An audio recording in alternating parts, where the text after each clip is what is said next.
Hello everyone! In this class, we're going to unpack the relevance of Cang creates writing to today's society. First of all, I'm going to talk about it from my own perspective as a Chinese person born after 1990. Then my British colleague David is going to cover mostly the same content, but completely in English. This is going to be fantastic English listening practice, so I suggest you listen several times until you get it all.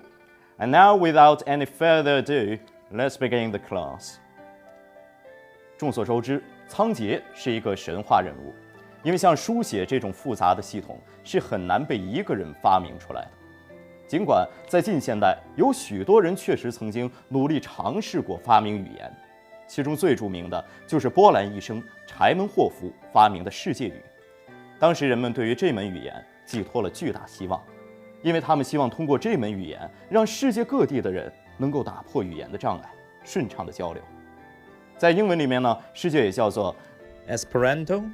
清朝的时候，对世界语有个很有意思的翻译，叫爱斯不难读语，是不是很形象？时至今日，世界语仍然有一大批追随者在学习着这门语言，并且用这门语言互相沟通。但是与20世纪初的热潮相比，现在世界语的影响力大大减弱了。这个例子也从侧面说明了为什么在现实生活中，语言很难被单个的人创造出来。语言是鲜活的，它深深根植于文化之中，所以有些感情和观念是非常难从一种语言翻译到另外一种语言的。我举一个例子啊。比如在我大学学的专业呢，有一个习惯，那就是不同年级的同学互相称呼师哥师弟。所以有一次我要把一个师弟跟一位外国朋友介绍，就很为难，因为英文里我想了半天都没想到类似师弟这种词汇，所以只能很遗憾地用 alumni 这个词形容师弟。但是感觉这个词显得还是太过生分，翻译不出师哥师弟那种亲切感。这就说明语言其实是深深根植于我们的生活和文化中的，所以也就说明了世界语无法成为一门国际性语言，因为它没有这种强大的文化背景作为支撑。这也说明世界上所有的语言都是使用者们交流和发展了几个世纪的产物。而对于书面语言来说，尽管它已经存在了这么久的时间，却还在不断发展之中。那对于老百姓来说，咱们同样也有智慧来发明新的文字。我给大家展示一个字哈，大家知道这个字念什么吗？我先给大家一个提示哈，这个字儿的写法来源于它的第一个使用者。大家看这个字拆分成两部分，是不是很熟悉？是成龙，哎，没错，这个字儿的来源是动作片演员成龙。而第二个提示就是成龙在哪个环境下使用的这个字儿呢？是一个他非常著名的洗发水广告当中。我相信很多人在这里已经有了一个答案，这个字儿是念端。成龙大哥呢，在广告里觉得这个用完洗发水之后，乌黑浓密的效果不足以用任何词汇来形容，于是就自己用端这个声音来形容洗发水的效果。网民看了之后啊，觉得有点懵，即使结合了上下文，也不知道大哥到底说了个什么字儿。但是没关系啊，网民创造力从来是不缺的，找不到这个字儿可以自己创造一个嘛，于是就有了这么一个端字儿。而且咱们网民的聪明才智啊，都得到了 BBC 的注意。在 BBC 新闻网上的 Millions Share New Chinese Character 这篇文章当中，详细的介绍了这个有趣的故事。We all know that Cang is a mythical character and that something as complicated as the writing system of a whole culture is not something that is invented by one person. However, in fact, in modern times there have been real attempts to create language. Perhaps the most famous example is the invention of Esperanto by a Polish doctor, L.L. Zamenhof. There was a real hope that the invention of this language could lead to everyone in the whole world being able to communicate with each other. Many famous Chinese intellectuals and politicians were very supportive of the project, including Lu Xun, Cai Yuanpei and Sun Yat-sen, or Sun Zhongshan, and tried to promote it. Esperanto still has a lively following of fans who learn it and communicate with each other in it. However, compared to earlier in the 20th century, Esperanto has now largely declined, and no one seriously considers it to be a language of the future which might remove barriers to intercultural communication. This in itself perhaps shows us why, in practice, languages cannot really be created by a single person. Living languages are deeply embedded in a culture, and we all know examples of feelings or notions that are very hard to translate from one language to another. Nearly always, when there is a word very hard to translate into another language, we are facing some idea or concept that is very specific to a particular culture. Esperanto, though, had much greater difficulty describing sentiments specific to a certain culture, which no doubt contributed to why it failed as an international language in the long run. So all the great languages of the world are the product of centuries of interactions between communities of speakers. The written language similarly evolves over many years. There is no specific point at which we can say the language has been invented. Although the vast majority of Chinese characters can be traced back thousands of years, Chinese characters are still constantly being created. We see this particularly in the field of science, where certain types of chemicals such as ai, na, dong, shan, that have only been identified in comparatively recent times, have had to have special characters created for them. However, those are the kind of characters that are only really known to specialists. However, among ordinary speakers, new characters do also get created, normally for the sake of having fun, but that doesn't mean such characters may not slowly become part of the real vocabulary of speakers. One fun example is the character Cheng Jia Long, Cheng and Long. This is based on fusing the Chinese characters that go into the name of Chinese movie star Jackie Chan. Jackie Chan once uttered an unidentifiable word, duang. Jackie Chan first used the word during an advertisement for shampoo. Even in context, it was difficult precisely to identify what the word meant. He seemed to be referring to the way the hair stands out, shiny bouffant style.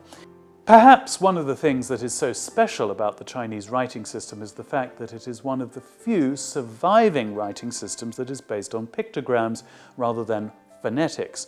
This, of course, has throughout history presented an educational challenge in that the number of Chinese characters has always vastly outstripped the number of letters in a phonetic system, so students have to master a large number of characters at a young age. While on the one hand this may seem to be a disadvantage, some have linked the Chinese writing system to the academic success of Chinese students in other areas. According to this opinion, the amount of characters a student has to learn is a good training in discipline and memory training. Of course, another initial challenge of the pictogram system of writing was how to transfer it to the age of keyboards. Before the development of the personal computer, there were many attempts to try to adapt Chinese characters to typewriters. The famous Chinese writer and translator Lin Yutang, in fact, designed one of the earliest prototypes for a typewriter for typing out Chinese characters. His system was later adopted as the basis for one of the Chinese character shurufa on modern computer systems. Now, Aaron shared with us some of his own experiences on growing up with Chinese characters and also some of the ways in which he thinks the computer age is changing the younger generation's relationship to Chinese characters. 技术的发展是不可逆的潮流。不过有句话形容科技非常有意思，就是懒惰其实是科技进步的第一生产力。输入法虽然能缓解许多我们在写作时的压力，但是同时也让我们在其他方面的文字能力越来越弱。说到语言呢，其实无非就是4个重点：听说读写。而输入法对于我们写作能力的削弱是非常严重的。哪怕是我身边很多做文字编辑和记者的朋友，到了手写的时候都有提笔忘字的毛病，因为平时大家都用电脑、手机工作呀。从另一个角度来说，咱们汉字写出来多美啊！世界上文字那么多，很少有汉字这样把书写变成了一门独立艺术的。而现在写字好的人数量却越来越少了。在当年电脑还不普及的年代，写的一幅好字还都是很重要的职场和社交的竞争力。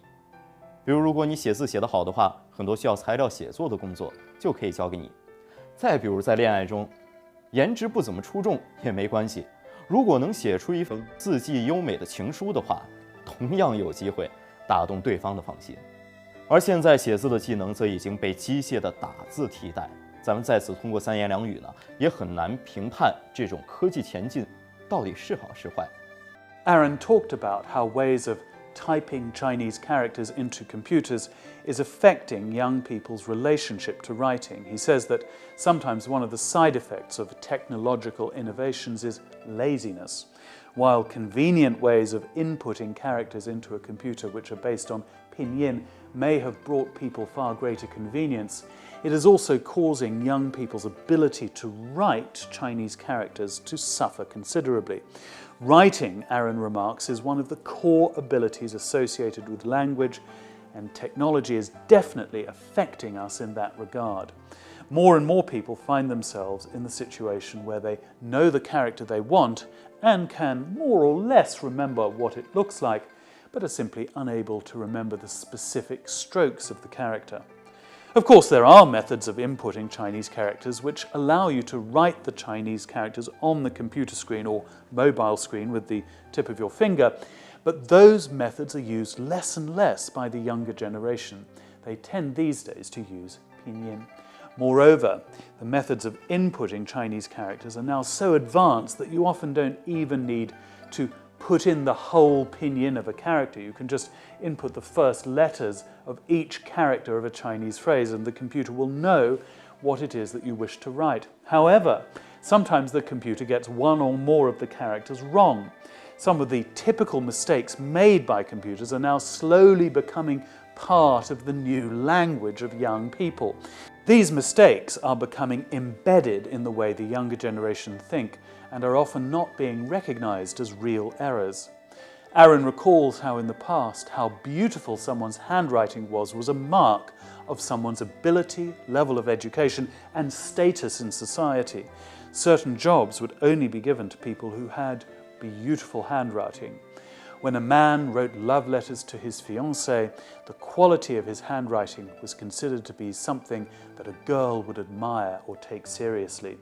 The fact that this aspect of Chinese culture is slowly declining is perhaps something to regret. But, as Aaron reminds us, this is not an easy question to speak confidently on. After all, technology has also brought us great advances in convenience. Maybe it is impossible to hold on to all beautiful, elegant aspects of older times.